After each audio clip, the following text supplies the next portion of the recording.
Welcome to Real Estate Success DFW, the podcast where top producing agents from Dallas-Fort Worth come together to share their stories and strategies behind their success.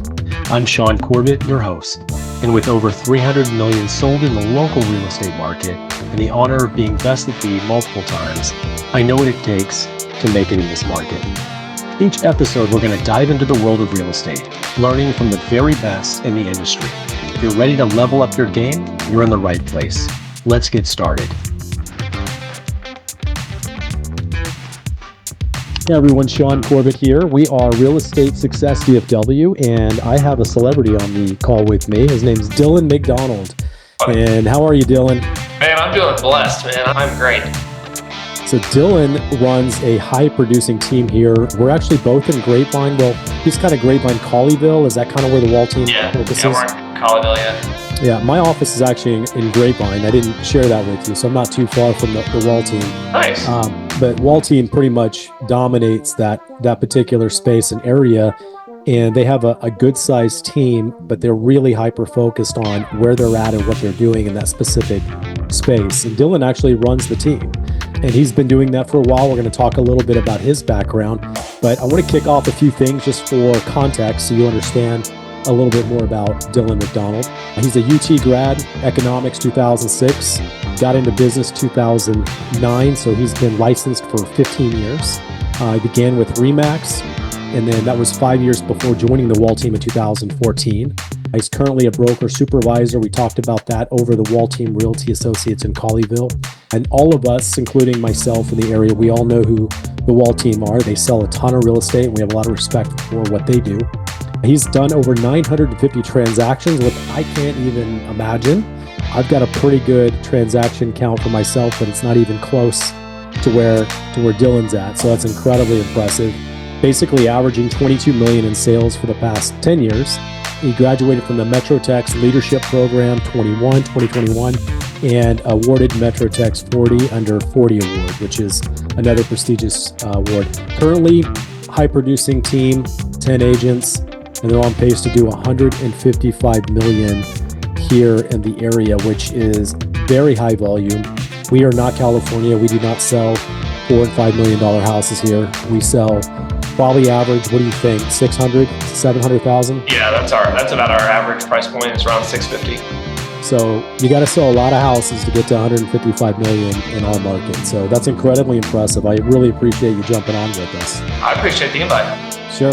All right, let's talk a couple things. We talked a little bit about the background, and one of the things I know that's setting you apart, and this is really relevant to me. I owned a brokerage for about 10 years. I had about 10 agents in my brokerage, but if you don't have 40 agents, you're probably going to be in production, is the way most brokerages are set up, unless every agent is a producing agent and they sell a lot of real estate. Yeah. So you got a kind of a point in time where you're still going to have to do production, but the benefit of that, and what you and I were talking about, is because you're in the field and because you're selling real estate, you can actually advise them, coach them, and give them insights on what to do and how to handle situations. You're not just the removed broker that only handles broker liability issues, right? We're also going to solve real estate problems, which is a huge value add.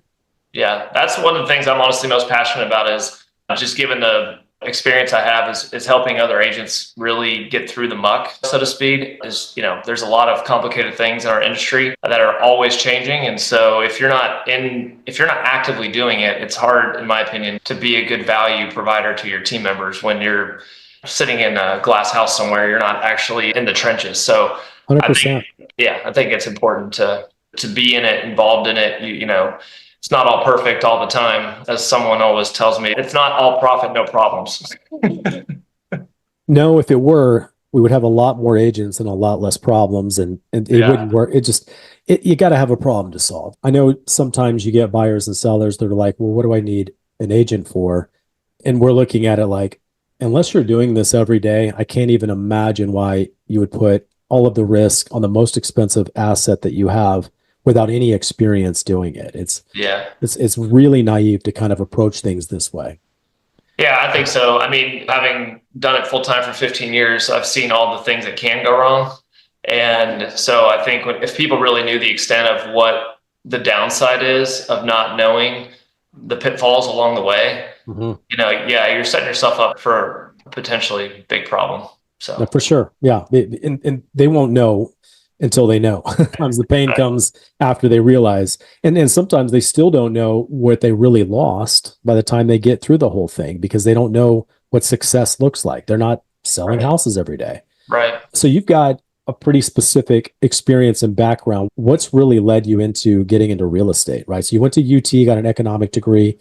You worked at Remax, and then now you're at the Wall Team. What kind of put you in that space, or why even get into real estate? I wonder why people even sell real estate sometimes. So Why do people get into real estate? To be completely honest, it was in 2009, I was working for an engineering company in Dallas, like kind of the correct thing you're supposed to do. You graduate college, you go work for a big company, and was doing great there. But the financial crisis happened, and our engineering company CEO came out and said, we're letting go half of the company. Whether you've done a great job or a bad job, you're getting let go. And that was a real eye-opening experience for me because I was the guy that was showing up to work before everybody else. I was the guy that was staying late, and to potentially be put on the chopping block when I was actually excelling and doing quite well for nothing in my own control, I guess you could say. The economy was changing, and so they weren't making the money they needed to support certain salaries. And that was a real eye-opening experience for me when I was like 24 of going, wow, like I was doing everything right, above and beyond anything they ever asked me to do, and I'm potentially going to get fired. So that got me into a different mindset of going, okay, if I'm going to make it or I'm going to fail, I'm going to get into a business that I'm going to fail because I failed, not because of some other external power, external factor that caused me to lose my job. So I looked at real estate as a huge opportunity. I felt like there was a lot of it's funny, having never bought a house, never done a real estate transaction, my impression of the real estate community was relatively low. And so I thought to myself, well, if I'm honest, I'm a hardworking, educated person who treats people right. This seems like an industry that I could do really well in. And so then I started pursuing getting my license and getting into real estate. So I like that. You chose to be the entrepreneur that was on you, not on someone else that takes away, that controls your future. Yeah. You took the future and put it in more of a space that you could control. Well, and I think what the biggest misnomer is about people like the term job security, right? So like, what does that actually mean? I think that's an interesting question for people to ask themselves because I had a very secure job on paper. You thought, yeah. Yes. Yeah. You know what I mean? So like, but yet I was being told. So I think it's actually less risky to be in an entrepreneurial business where you can put in the hours you need to put in, to invest the time you need to invest in yourself, to do the things that will produce an income and a lifestyle for yourself versus I think it's actually more risky being involved in a big company where anything at any time can happen out of your control. And now all of a sudden you're out of a job. Yeah. It's kind of ironic that this would happen to you in 2009. And that's when you made the decision. Yeah. That was not a very good time for real estate, as a matter of fact. Yeah, it was actually pretty bad. It was funny though, because I credit you kind of read off some of the stats or whatever earlier, but like I credit where I'm at today because of the timing I got into the business, because I lost money my first 2 years, literally on my tax return, lost money my first 2 years in real estate. And I lived off of, it's kind of a funny story. I ended up leaving that job in March of 2009. I got married July of that same year. And so I had to go tell my in-laws that their future son-in-law is going to be unemployed getting into real estate, which put actually a lot of pressure on me to perform. But my wife was a teacher, and we literally, the two of us, lived off of her teacher salary for 2 years with the mission and the mindset that if I can make it, if the market would turn, if I could get better, she believed in me, her family believed in me, my family believed in me. And we eventually got to a point where our dream was to have kids and be able for her to stay home with the kids. And that's what she's doing now. But those first 2 or 3 years where I was out and running around doing rentals, putting door to door, going to apartment complexes, who's going to buy this year, I was doing everything I could do to kind of get going. And that experience helped me cut my teeth in a really down market to know how to succeed and eventually grow. I like this. This is going to lead us into the work-life balance. I want to talk a little bit about that. That's a real passion that I have. And you and I are very similar. I have 4 kids and my wife's a teacher. Oh, wow. I didn't know that. Yeah. And my objective is I don't like the direction of the school district. I don't like the direction of what it expects and the expectation on the teacher. It's Yeah. very hard on her, and it makes it Yeah. harder every single year. Yeah. You get more and more challenging students, and you teach to the data. And teachers become teachers for kid relationships, and they Right. suck the life out of that opportunity. They turn Yeah. them into That's these tough. data machines. That's more important than I want to get to know them and how to really connect and relate with them. They suck a lot of that energy out of it. It's really frustrating to watch it. But I want her home, and Yeah. I'd like to go to a private school or something for our kids, I think, long term. Yeah. So that's fascinating. Yeah, it's so my mom was an educator, my wife was a teacher, obviously. My mother-in-law, my sister-in-law, my sister is currently an assistant principal. So we have a lot of teachers in the family, and I know this is a real estate podcast, but I agree that it's a tough position teachers are in today versus I think like when we grew up in that environment. So it's tough for sure. So let's talk a little bit about the work-life balance. So Yeah. most agents, by default, they're working weekends, they're working evenings, Yeah. they time block, they're cold calling, they do all these standard things. And like you could probably appreciate that your being a realtor and her being a teacher has conflicting schedules, Yeah. right? She's home when you got to be working, Yeah. and vice versa. So how do you have a work-life balance? Well, that ties into the team and why the Wall team has honestly been the greatest, maybe one of the greatest gifts I've ever had in my life, to be honest with you, because as a standalone agent, when I was with Remax for those 5 years and everything fell on me, it was really, honestly, it was really difficult to have a great work-life balance, especially when you're trying to make it, when you're trying to actually get to a point where you could see a future. It was really hard. And being a part of a team where you have a lot of administrative support and a lot of help and also a lot of camaraderie within your own teammates to cover for you. Like I haven't had a vacation probably in the last 5 years where I haven't had at least 5 or 6 people on our team covering for me during the time I'm gone. You cannot put a price on being on a vacation as a real estate agent and knowing that And you being actually detached and being are detached. like actually able to unplug because Yeah. you have people that you actually know and trust that are helping facilitate showings, writing offers, are not asking for anything in return, but we all like scratch each other's back when we need it. And that has really helped create some boundaries in my life relative to my home life because I want to be a great husband. I want to be a great dad. And real estate doesn't always set up for that. Like it's tough. I mean, especially when you're producing at a high level and you have a lot of clients and it's a lot of demands on your time. If creating that balance to me was when I joined the team 11 years ago that's why I said it's been the greatest gift because it taught me how to have balance and to let go of the things that other people can do. And I'm only now focused on the things that only I can do.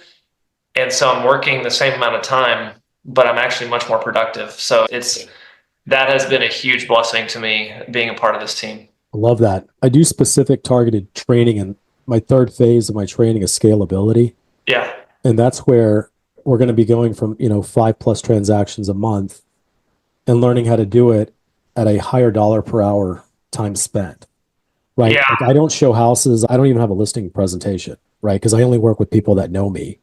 And I think when you can build a level of referrals that only people that are referred to you do you work with, you get to decide who you work with. You can decide when you work. And that really makes things a lot easier. That's a beautiful, I wish more agents would take the time to invest in understanding their options as realtors. I think most people that get into real estate have this idealistic image of like the freedom of time, which I think is the most backwards thing about our business. It's the last, like if you end up being successful in real estate, you don't have freedom of time. Well, you're an employee to some point, right? At some point, you've got a serious buyer. You got to make it work. Yeah. But there are effective ways that you can set things up. Like I have a buyer that they're buying probably about 2 million in Flower Mound, Bartonville. They're looking for a particular size property. And I tell them the days that we're going to go look at property, and that's the days we go look at property. I don't wait for them to pick up the phone and say, "Hey, can you show up here at 6:00?" I was like, "No, I've got 4 kids, and that's not going to work." And I'm not mean about it, but there are effective ways you can put it back on them in a way that says, "Hey, let's both work together," but you don't want to be an employee. I think someone told me this very early on in my career, and this has always stuck with me, and it was, you don't call your dentist and the day before you have a dentist appointment and demand to go see him at 3 o'clock with no plan. I mean, and we don't often get looked at by the general public as professional services, but that really is what we are. And I think if more agents would be proactive in their communication with their clients, kind of like you, and setting expectations. Like, as a matter of fact, like on our team, we have a buyer consultation where we ask people to come into our office, spend an hour. And if they will spend the 1 hour with us up front, it honestly saves them a lot of time on the background. And then on our end, what we like to do is communicate expectations.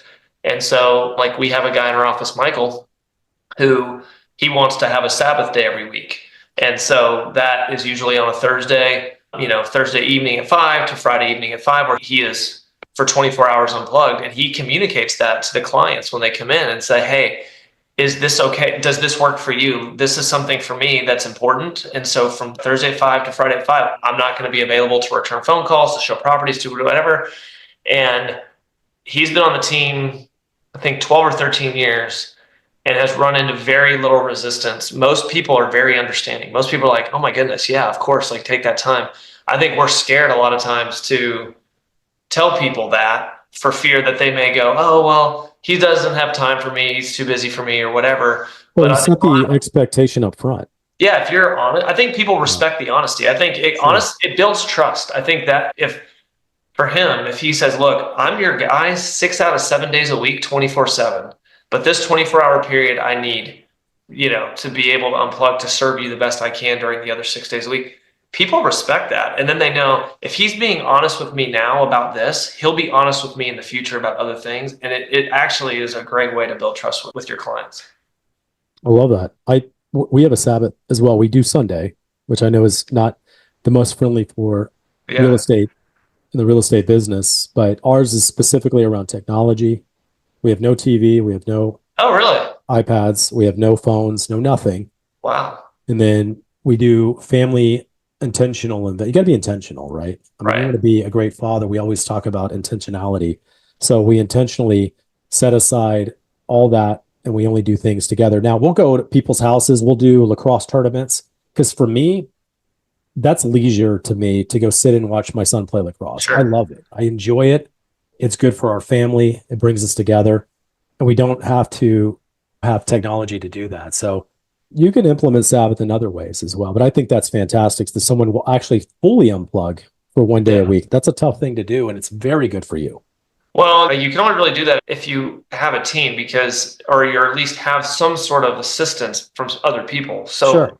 Because there are times when a client based on a property coming up needs to go see that property. So someone else on the team can go show it. Yeah. And then when it comes time to write the offer the next day, then he's available. He can jump back in. So, again, that's a big deal. Yeah. And part of building, we won't go much detail on the scalability, but building a scalable business, you've got to have a contract to close. You've got to have VAs helping with social media. And you also have to have other agents that you can partner with within your own team space to collaborate. I think anyone starting in real estate, I can't imagine, like you did it the hard way.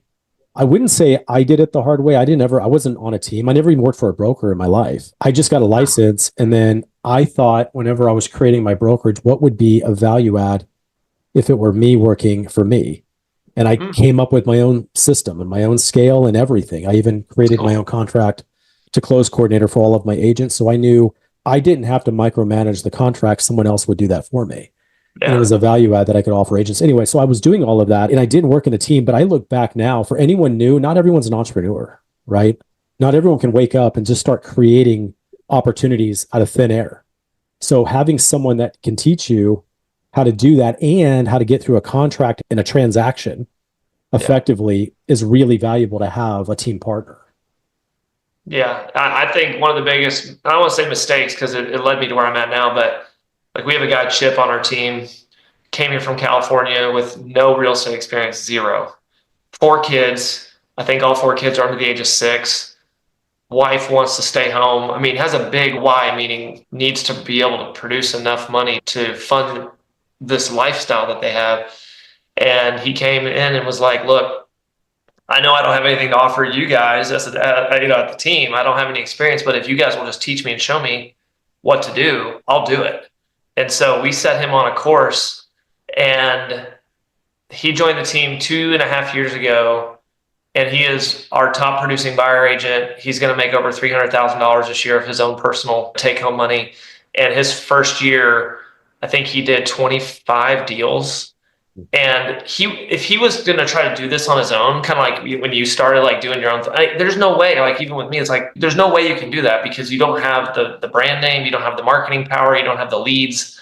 So to me, if you're an agent that's watching this and you've been in the business a couple of years and you're not quite where you want to be, I would highly recommend joining a team, being involved in a group of people who can collaborate on a daily basis. And when you're around a lot of other top producers, you naturally start seeing what they're doing. You're all of a sudden aware, like, oh, wow, like Jim over here sits in his office for 2.5 hours and makes phone calls. No wonder he's making this money. You know what I mean? So you just get the context for what successful people are doing, which I think is huge. Yeah, surrounding yourself with other successful people will breed success for sure. Yeah. And another understated thing that you don't know when you get in and you join a big name brokerage, I don't want to say they don't care about you, but they're not building your business, right? They're not going to invest in you. They're not going to build it. You've got to do a lot of things on your own if you don't have a team.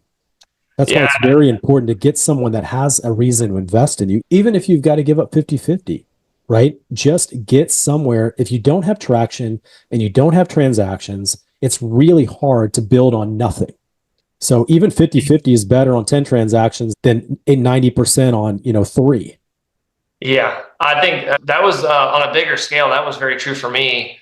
I was doing around year 3 was kind of like when I started hitting my stride. Years like 3, 4, and 5, I think on my own, I was doing about 35 transactions a year. And when I joined the Wall Team, I think it was my second or third year after being here and understanding the systems and understanding the things, I did 92 deals that second or third year on the team. And what was crazy about that is I made way more money doing 92 deals with the splits that we have here than I ever did at the higher split percentage when I was doing 35 deals. Sure. But my marriage and my time with my kids and all the things that I prioritize, I had a lot more time doing those things. So I was actually doing more deals, making more money, and having more of a work-life balance. So you can have it all in this business. It's just, you got to find the right setup. Sure. Yeah. And doing higher volume doesn't mean you lose work-life balance. It doesn't.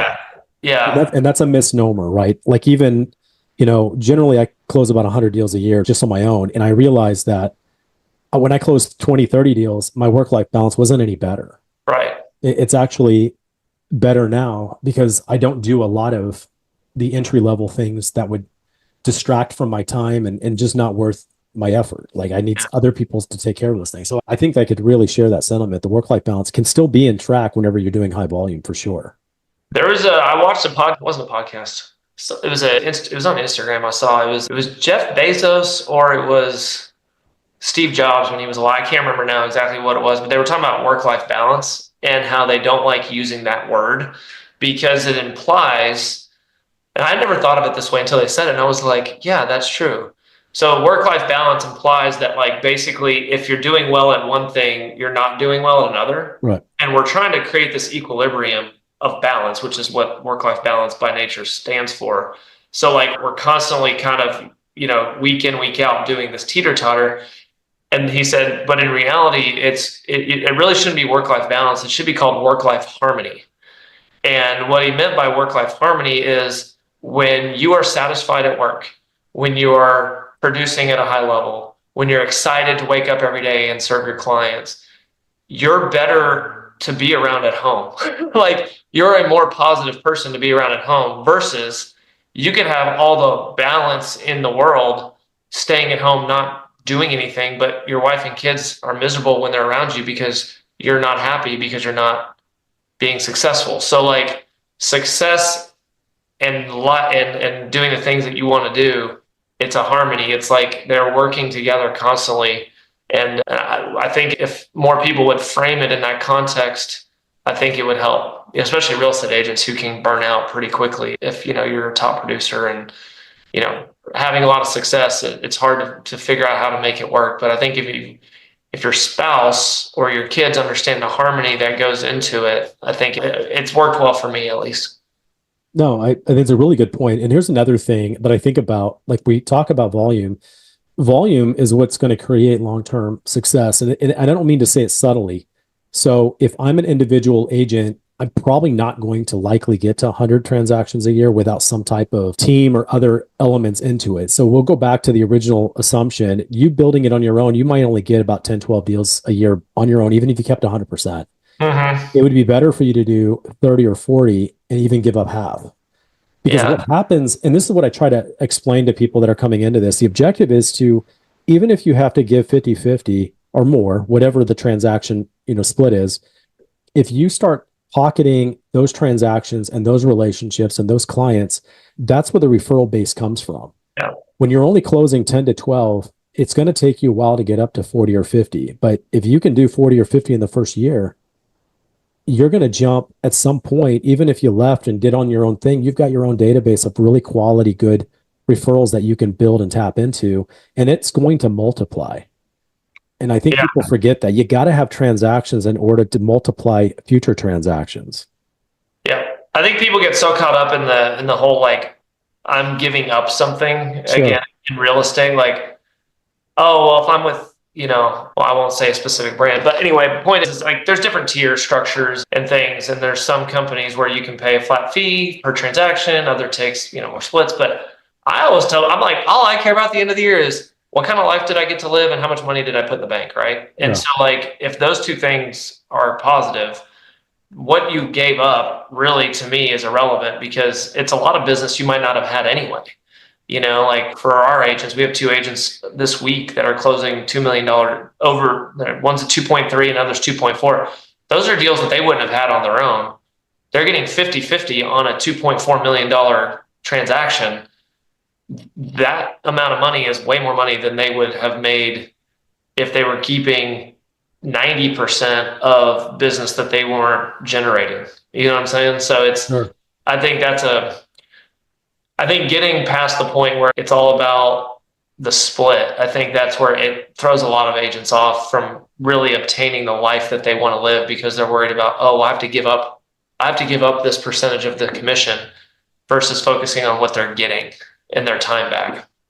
100%. So let me share it this way. This maybe I'll put some perspective on it. So I've created something called a broker on demand option to make it available for boutique offices and even flat fee agencies that don't have broker support, right? It goes back to kind of what you say. Most people get on this hyper focus. Well, I'll pay $400 a transaction and I'm going to sell, I'll make more money. But the problem is they don't sell any more houses. And most of them die off because they don't sell enough houses to make it work, even though they're only paying $400 a transaction. And I can promise you, a broker is not going to support 5,000 agents giving them $400 a transaction. There's not enough money for them to be available and be able to accommodate and take care of it. Right. So I created something as probably part of a problem-solving offer to agents that are in those places. I charge a subscription service, and I'm available to solve their real estate problems for them. That's interesting. It's just addressing an issue. So if you want to stay at the flat fee and you don't have broker support, I'll help you stay at the flat fee, and I'll give you broker support. Even though I know that you're in a short-term lived business because you don't have a team, you're building it all on your own, and you're saving a few dollars every transaction you got to do volume. If you don't do volume, you can't build on it. You can't build on it. You got to close houses. Well, it's also not fun. I think it's so much more fun to sell houses. It's so much more fun to be doing deals versus trying to marketing and dry, cold calling and all that stuff. Let's just, absolutely. That's a very critical component. So we talked about work-life balance. I think that's a real important thing. And most people don't even touch on or really address it. You're at a stage in your life, though, that you know the importance of it. And it's worth trading a lot of things to make sure you maintain it. That's a really good value add on there. When you close a transaction, or you mentioned that 2.4, 2.1, are they closed under the individual agent, or do you do it under the team lead or the broker? Yeah, we do it all under all under Lori, who's our head broker, I guess you could call him. So we do it all under the same umbrella. So that way every team's a little different with how they do that. And again, there's probably pros and cons to that from the viewpoint of an agent going, well, wait a second, I closed that deal. The team that we have and we've built, and like what I ultimately ended up coming to the place of, because I never wanted to join a team, by the way. I'm super passionate about teams because I've seen the benefits in my own life, but like I was someone who I hated the idea of being involved in a team because I think most teams are dysfunctional. And what I mean by that is when you hear about real estate teams all the time, but what it really is, and if you're an agent watching this and you're considering a team, you need to look and ask for the numbers. And why I say that is most teams are dysfunctional because it's a dictatorship. It's a head agent who is the team lead, who has been successful in their career, and they want more leverage in their life. And so what they'll do is they'll cherry pick the best deals, and then they'll give the rest that they don't want to work to whoever else is on the team. And they call that a team, and that's not a team. Like I said, I call it a dictatorship because you have someone at the top who's just pulling all the strings, controlling everything. That is not, to me, the model that a truly successful team is, where you have someone at the rainmaker or whoever's name is on it. Their goal is to help the other team members be as successful as they can and give them all the business. That's the way it really should work.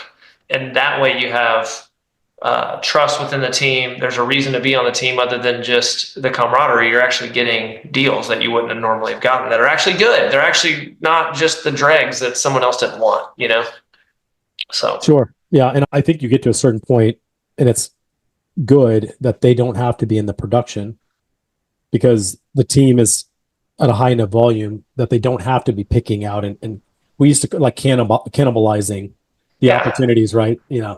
And that's like, I built businesses before with Zillow, and I paid for a lot of that stuff on realtor.com. And I gave that. I don't want to work with people that don't know me.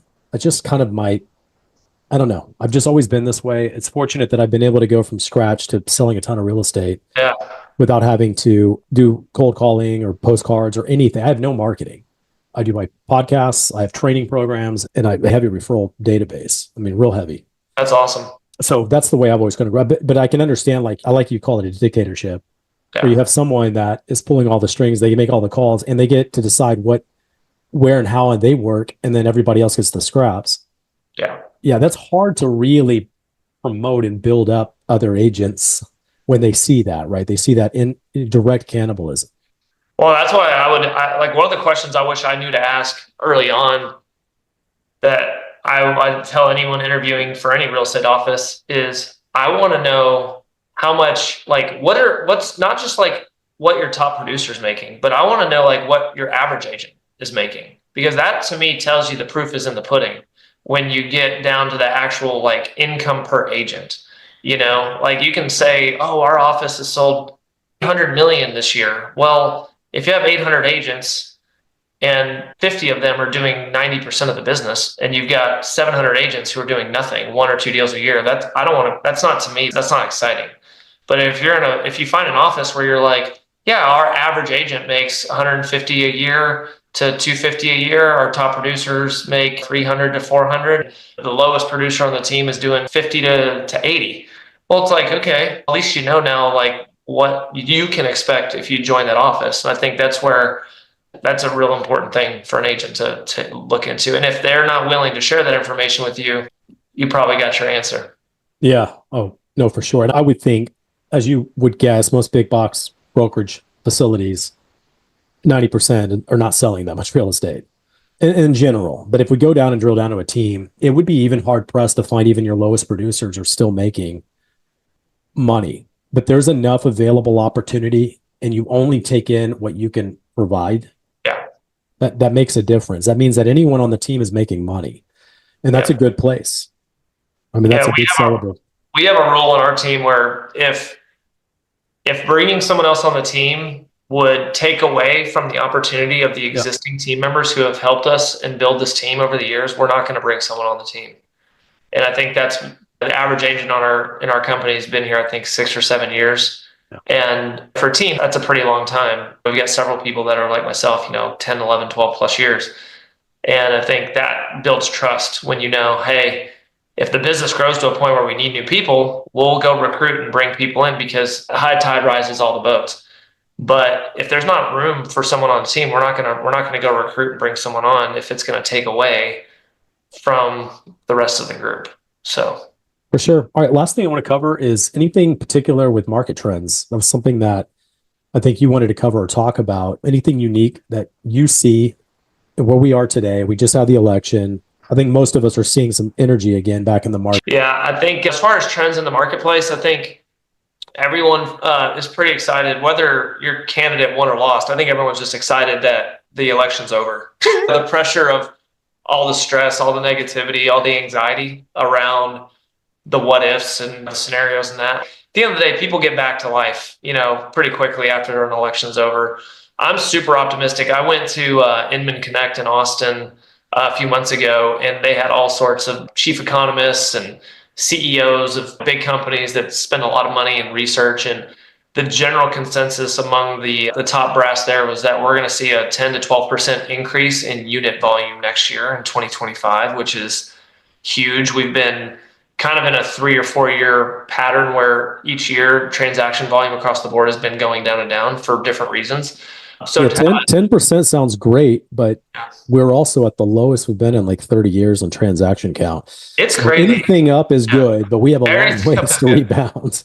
I was looking at some research about like just the city of Colleyville, and it's mind-boggling to me. Like, I think year to date, when I looked at this, I think there was like 280 transactions in the entire city of Colleyville, which, like, Colleyville's not Dallas. I get that, but there's enough houses here where you're thinking like there's only been 280 transactions in this year. That's a pretty wild low amount for the number of houses. That's that many people that are not moving or transacting. So interest rates will be an interesting thing to watch. I think that's holding a lot of people on the sidelines, but the general consensus I've been hearing is that interest rates will slowly start to come down over time. I don't think we're ever going to get back to the 3 or 4%, but what I'm telling our team is if interest rates get down to a point where there's a 5 in the number, it's no longer a 6, a 7, or an 8 at one point. If it gets to be 5, I don't care if it's 5.99, the market is going to explode. There is so much pent-up demand. And if the general public gets to a place, especially those who own their own homes that are locked into those low rates that we saw during COVID when the government was trying to keep our economy open and they, basically did whatever they could to keep things moving. There's a lot of people that are sitting on a 3% mortgage that don't want to move because the cost to then move into a bigger, more expensive house and increase their monthly payment. That's a real thing for a lot of people. But there is a point in which people have to move on with their life. And I think a lot of people are hitting that point where the house that they have the interest rate on that's 3% doesn't serve their family's needs anymore. And if they can get a rate that is at least somewhat in the ballpark, they'll start making the moves and we'll start seeing first-time homebuyer market. Can we talk about that for a second? Sure. It's almost non-existent. It is. Yeah. It's a huge problem. I mean, that's like, for the real estate economy to really work, you need first-time homebuyers entering the market because they buy the houses that then the person who was the first-time homebuyer moves up, and then they move up and they move up. When you don't have a first-time homebuyer market, that's why I think you see such stagnation in the overall transaction numbers, because if you don't have that population between the ages of 25 and 32 that are buying their first homes and everyone's renting or living with their parents or whatever, it then prevents the people that are 32 to 37 that need that next house to sell because there's nowhere for them to move. Anyway, it's just a whole domino effect. Well, okay, so there's some evolution here, okay? If we go back, we have a generation that they weren't buying homes. They weren't getting married. They weren't having kids. They would rather have a dog than a kid. Right, that's true. And they're not getting married till their late 30s. And buying a house is not a priority. We also just got through that generation. Yeah. The generation coming up now is interested in buying homes. Mm-hmm. But here's the problem. Before COVID, rents would be, let's say, at $2,000 a month. I could find a home reasonably close within 10% of that number and be able to buy and move in. That's a 150 to 250 house. That 150 to 250 house is now 350 plus. Okay. Yeah. So what's happened is I'm still paying roughly $2,000 a month in rent because rent didn't go up much in the last 4 or 5 years. Correct. But that house payment on a 350 house is 3,000, 3,200 plus a month. That's too much for someone to make that jump. That's one of the problems that's happened, in addition to a whole period of time where nobody was buying homes that were in their 20s and 30s. So all of that's kind of compounded that problem. And quite honestly, and you probably know, I mean, where you're centrally located, the new builds is going to be like 700,000, 800,000 plus. But if you go on the outskirts, if you see a house under 350, there's almost no reason to not buy a new build. And that's crushing that market under 350. I've sold right now, I have 12 new builds under contract right now. And that's because I couldn't sell them a new home or a pre-owned. I said, dude, drive 10 more minutes, get a 4% interest rate, don't pay any closing costs, and just deal with it for 5 years. I can't even remotely compete with that on the pre-owned market. So that's also killed that market of buyers. So then you have institutional buyers that were absorbing a lot of these under sub 350 houses. That's also competing against the people. So even if you wanted to buy one of those houses, you actually have to pay the market price. So that's a lot of things that are kind of compounding, working against it. But there is a lot of pent up energy. There is a lot of pent up. Eventually people are going to have to move. I'll give you one other real interesting thing. With the interest rates in the threes, there are also unintended consequences that when general people are always moving up, unless they retire and they need to downsize. For most generations, most people are on this moving up pace.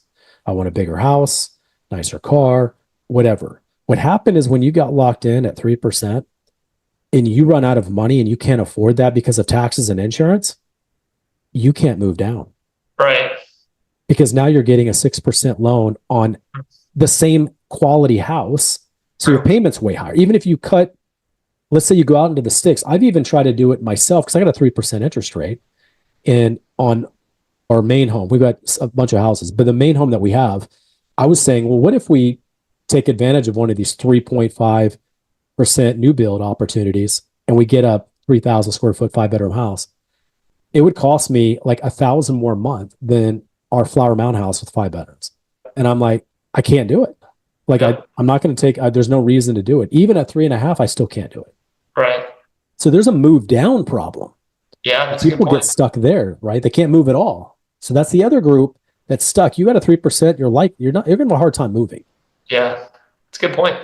So those are some things that I've run into. So Dillan, it's a great conversation. I really appreciate you doing this. We'll probably have to do it again because there's a lot of other things we could cover. What's the best way to reach and get in contact with you? Well, anytime, anyway, my cell phone number, I can give you that, 817-727-3314. Email address is Dillon@wallteam.com. I'm on social media, Facebook, Instagram, Twitter, X. So if you just Google Dillon McDonald Wall Team, that's another easy way to do it. But awesome. Well, very good time. I really appreciate you doing this with me. Again, if you want to reach out to our celebrity Dillan McDonald, just reach out to me and I can connect you. It's been a great interview. I appreciate it. Thank you. I appreciate you. Take care. That wraps up another episode of Real Estate Success DFW. I hope you're leaving with new insights that push your real estate career forward. If you enjoyed the show, please be sure to subscribe, leave a review, or share it with fellow agents who's ready to succeed. And if you're interested in working together or have any questions, I'd love to hear from you. Reach out to me directly. My personal phone is 214-228-0383. Let's connect and make real estate success happen together. Until next time, keep pushing forward. I'm Shaune Corbett, and this is the Real Estate Success DFW. Have a high performance week.